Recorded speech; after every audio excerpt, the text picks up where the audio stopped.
Ms. Sandy, are you ready?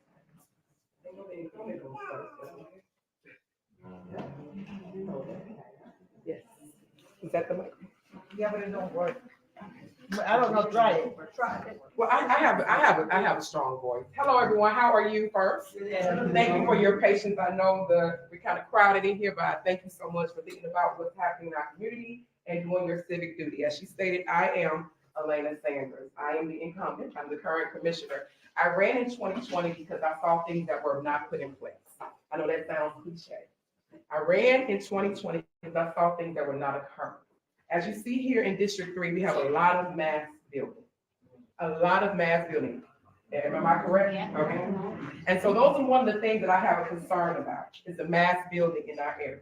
Now, we know that our county is growing, and we have to grow in some form or fashion. But it needs to be done correctly. Our chairman mentioned about infrastructure. He is correct about that. But what we did not do before then is that we should have put infrastructure in place first before building.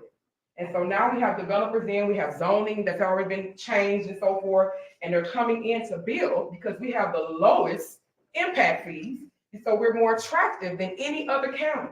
We just now had our workshop to increase our impact fees. We have the lowest in the state of Georgia. That's why you see so many developers seeing Newton County being attractive, because we're paying $1,700, the developers paying $1,700 per home, while in Atlanta, they're paying $6,000 per home. And Henry County, they're paying $3,500 per home. So Newton County has become attractive. For those who don't know who I am, again, I am a college professor. I teach business and marketing outside of being a commissioner.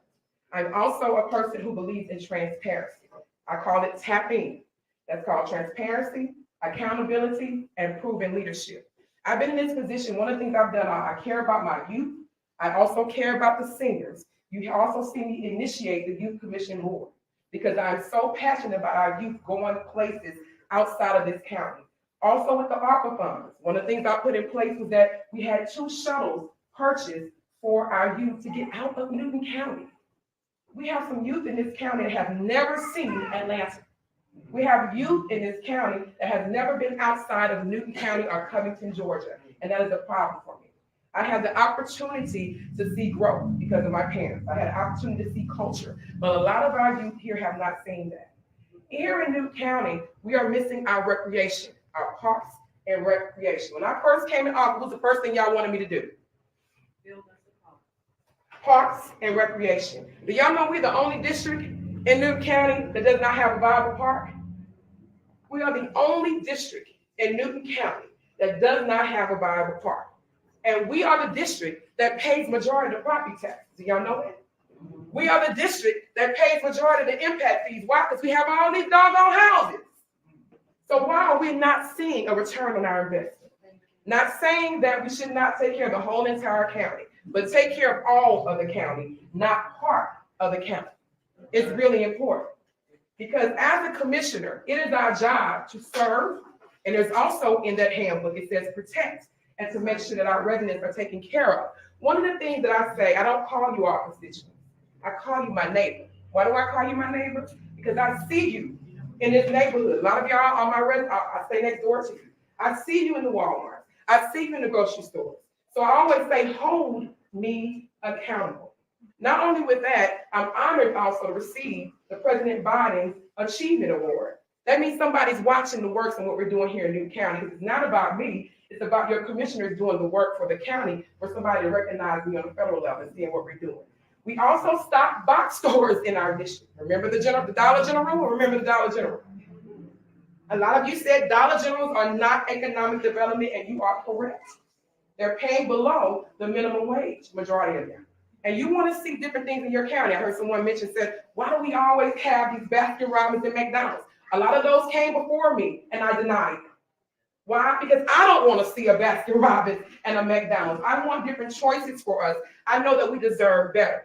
Our district is the largest district in Newton County. We are the only district that grew during the census, during redistricting. We lost about 3,000 to 4,000 people to be able to give to the other districts. We are the district that grew, which means we have the resources to have the economic development that we need for this county. So it's important that you all see the things that we are lacking and to make sure you hold every commissioner accountable, because your commissioner is only one vote. It takes 3 votes to move anything within this county, and it's important that you hold each one of us accountable for taking care of every district in Newton County. It is really important. Thank you. Yes, ma'am. In view of the fact that the gentleman just mentioned that there's a lack of infrastructure in the county. Yes, ma'am. As well as an overvote, is it going to be a moratorium on more houses being built? We just came out of a moratorium. We need to go back to a moratorium. We need to go back to a moratorium to make sure all the infrastructure is put in place. That is number one.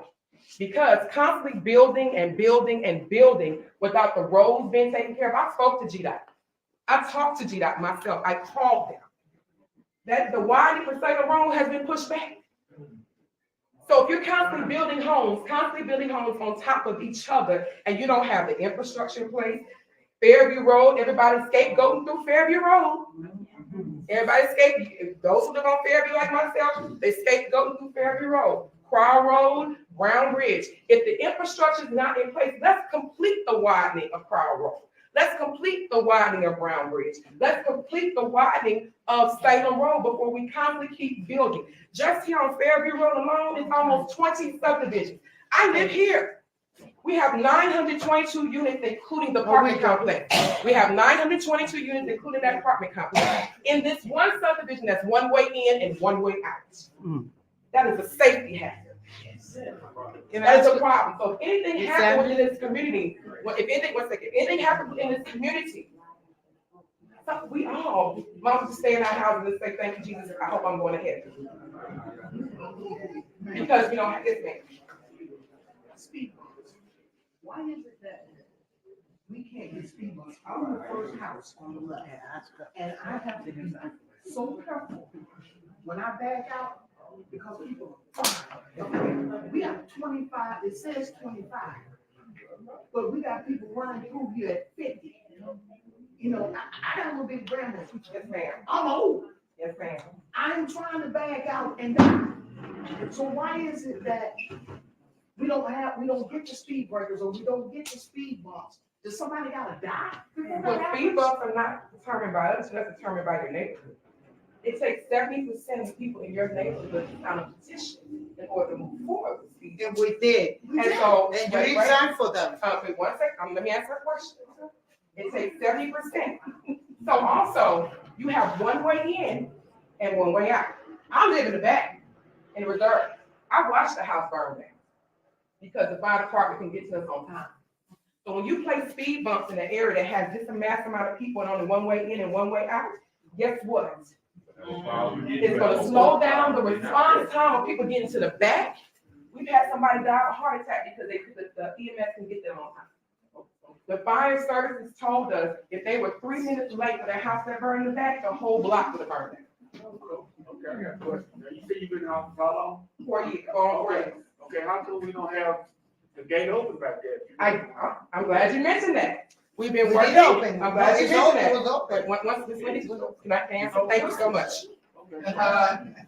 I've been working. The county has been working first with Ms. Wendy, who was the HOA president. The county. Wait, one second. Can't get out. Okay, Miss So Sandra, the we're county gonna has move been forward, working- because I the got a county lot has of been people. working with Ms. Wendy to get it open. And I Okay, opened the it. first thing we had to do was find out who owned the land. So at first, we thought the enclave Yeah, I got it. owned the property. And then our county attorney did research and found that the enclave don't own the property. The I property want is them all. to do the research, Okay, and I pay for it. did you? I need you to now stop, Did you because I speak got on more everybody people. else's comments? Yeah, because you lying, and I can stand here and let you lie.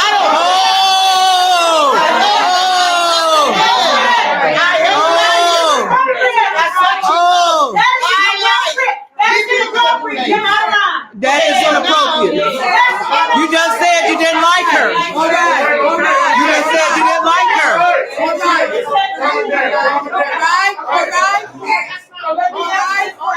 All right. Listen, hold up. Listen, this is our meeting, okay? This is our, excuse me, hold up. This is our meeting, all right? We're talking about what you're going to do for this community. We're not talking about about fixing the fence, doing this, doing that. We're not talking about that, okay? Wait, Let me asked that finish. question, so Okay, I'm gonna answer his question. wait, hold on. All right, hold up. He asked the question. Hold up, please hold up for a minute, okay? First of all, we're gonna have peace here, all right? Because if we can't have peace, let me finish. It's not them, it's Cookie. Let me finish, please. If we're not gonna have peace here, then the best thing to do, we will adjourn. But it's Cookie. Okay. It's not them. All right. It's not them. All right. She attacked her. She attacked her. She just stated that she did not like her. Okay, first of all, it's not about who like who. That's what she just said, though. And she had the mic. All right. So she's not gonna be fair, nobody. Okay. All right, because half of the people here don't even belong here today. Okay. No.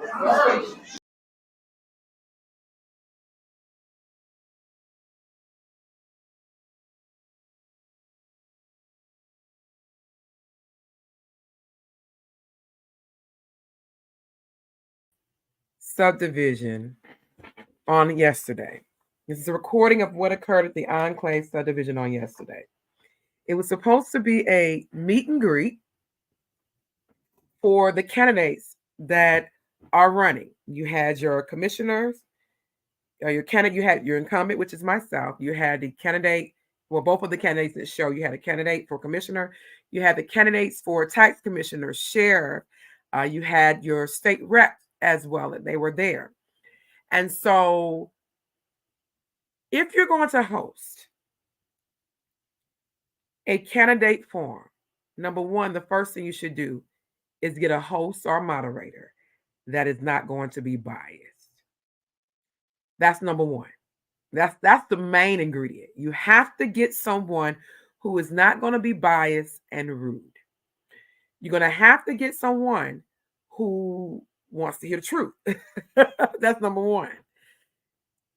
Secondly, you're going to have a venue that's large enough to have people there. Now, let me explain this. When the HOA president of the Enclave put out this meet and greet form she didn't say who it's for.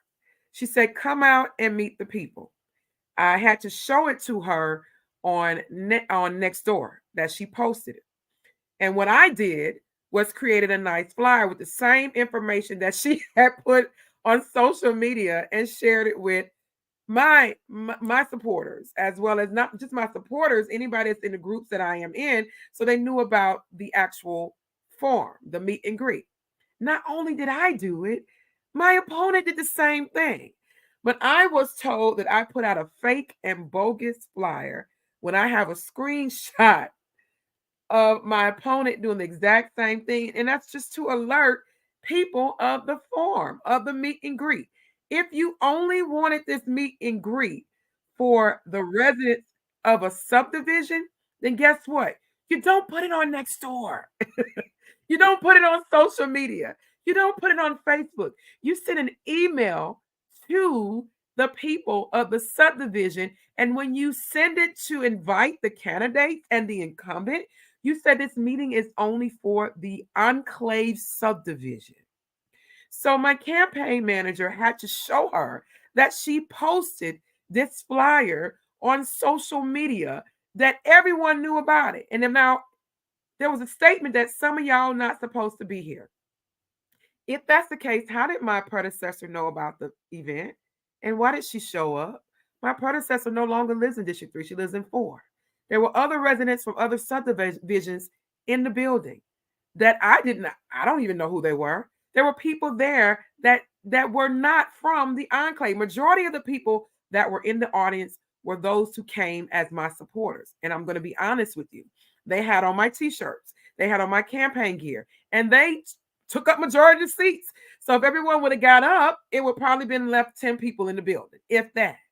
And so to say that these people did not belong there, when I first walked up, I knew that there was going to be some issues. I had to say some prayers. For one, it was a fire hazard of how people were parked. So I had to stand at the end of the street along with the sheriff deputy to kind of guide people to park on the street because there was too many people in the few parking spaces they had where people could not get in and get out. That's a fire hazard. So if you have an emergency, people could not get out. So there was no one directing, and the building was too small for the amount of people. Even if you invited just the residents, there are 922 units in the enclave. It was not large enough. It would have been better if we had it outside. The rudeness. I am going to say this. If you are hosting forums, meet and greets as a plot to set people up, don't invite me. I don't want to be a part of that. The only thing I want to speak on is the issues. I want to answer the questions of the people they have for me. That's what they are there for. They're not there for a horse and pony show. They're not there to say, let's just make her look bad so the other person can look good. The second thing is, always in meet and greets forums or questioning, the incumbent always go last. Always. The chair position went last, but you had the sheriff, the commissioner, and the state rep incumbents go first. That is not how that works. In the beginning of the forum, the first thing you said is we're not going to attack each other. But you sat there and allowed my opponent, not only my opponent, other opponents, attack the incumbents because you had the incumbents go first. And you did not give them the opportunity to respond. So you allowed the lies. I'm not going to say lies. You allowed the stories of fabrication. Let me address two things that are very, very important to address because I had residents pull me to the side and ask me the question because they could not ask the question during the forum that they were having. And so they wanted to hear from me, and I gave them the facts. And I told them I don't mind sending you the open records and the letters that were sent. The first statement that was made by my opponent, and I said I was not going to address my opponent anything but on any foolishness, but this is issues. And so when you state issues, I need you to back them up with facts. She mentioned that the Addison property was withdrawn due to myself and Commissioner Henderson. I have never in my life met Mr. Addison. I've never spoken to him. If he walked past me this day, I would not even know who he is. When the decision for him to withdraw the second time, I was in Washington, D.C. at the National Association of Counties Legislative Convention. I received the same email from every commissioner on his reasoning of withdrawing the second time. He withdrew because, for one, there was a news article. Let me find that article for you while I'm speaking.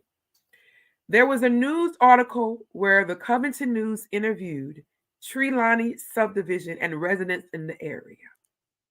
Okay? In that article, it stated from those residents that they didn't even have a town hall. Nobody conversed with them on what you're putting next to or behind their subdivision. They didn't even know what was going to be there. They didn't know how it was going to be constructed. Not only that, you didn't even contact the commissioner of the district. That is very disrespectful. And they felt that you should have contacted the commissioner of the district, the commissioner of the project, because the youth facility is a District 3 project. I have evidence of District 3 project. I don't know why people keep thinking that District 3 don't deserve funding from the 2017 SPLOST. This is ridiculous. It is you didn't contact neither one of us. You were moving forward with a project. And Mr. Addison heard about that. He read the comment. It stated in Covington News that he read the comments from the residents and he did not want to be involved in controversy. So he withdrew. Had nothing to do with Commissioner Sanders or Commissioner Henderson. The first time he withdrew was because the plans that he saw in place were not the plans that the county was going to put in place. He did not want a Boys and Girls Club on his property. That's not what he structured it for. It's in the news article from Covington News. All of that happened before I even came on the board. I can even have the previous Parks and Rec director who conversed with him directly and came up with the plans. This was in way before I came on the board. We came up with the plans and told him what he was going to put in place, and he agreed with it. He never agreed to a Boys and Girls Club to be placed on his property. That's why he withdrew. It had nothing to do with myself or Commissioner Henderson, because I never conversed with him. I don't even know who Mr. Addison is besides the email he sent to the entire board. So that's fabrication and lies. So that was stated by my opponent, and I wanted to correct that. The second thing, we talked about the mass building.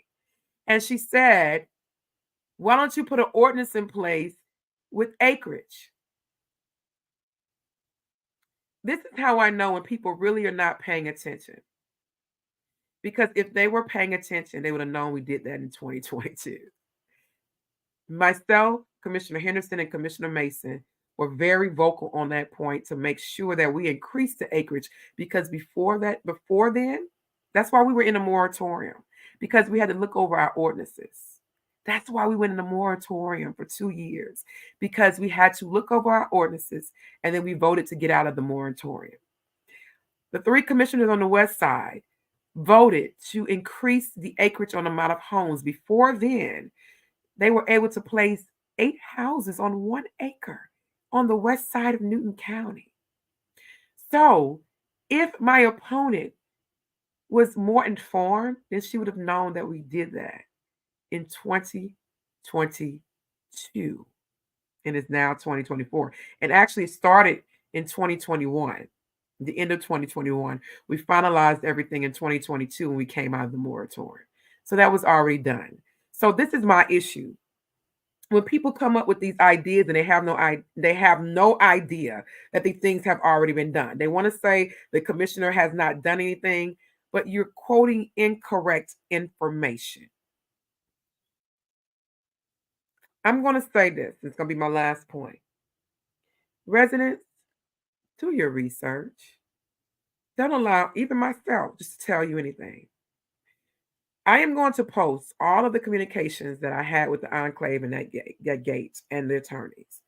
I'm going to put it in a folder so everyone can have access. One thing I don't agree with is people calling me a liar. And they do that because they know the truth is coming out. I will provide all the facts for you to read on how the county attorney had issues speaking with Ms. Abuela, because they said that she was difficult to speak with. And I told her that myself. I have that in writing. It's not defamation of character. It's not slander. That's what happened. And then we found out that she wasn't the one we were supposed to be speaking with in the first place. It should have been the HOA in the reserves, because the land is owned by the reserves.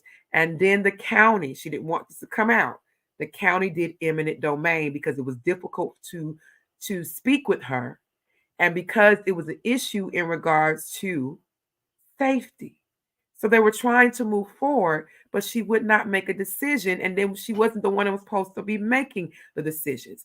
I'm going to post all of that for you.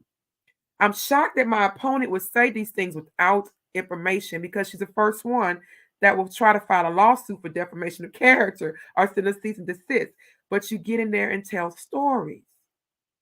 Residents, do your research. Get the facts. If you can't get it from me, or you don't want to get it from me, get it directly from the county. You can do open records. Type in Google search Newton County Open Records Request. Fill out the form. It should be to you within 3 days, or someone should respond to you within 3 days. Get the facts. And if nobody responds to you, include me on it. I will send it to you, because I always keep it because of situations like this. If you're going to have candidate forums or meet and greets, they should be to inform the people, not personal agendas to try to make someone look good. No matter how you feel about people. I work with some of my constituents who didn't even vote for me.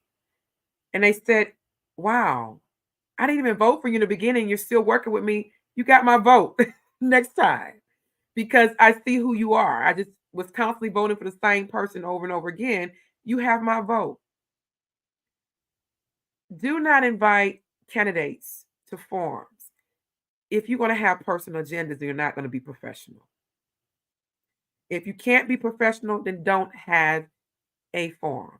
If you want the forum to only be for a subdivision or a meet and greet for the subdivision, you need to place that on social media, or don't place it on social media at all. Send it directly to the residents of that area, and then tell the candidates that you invite that it's for your residents. Because not only did I share it, my opponent shared it, and other candidates shared it as well.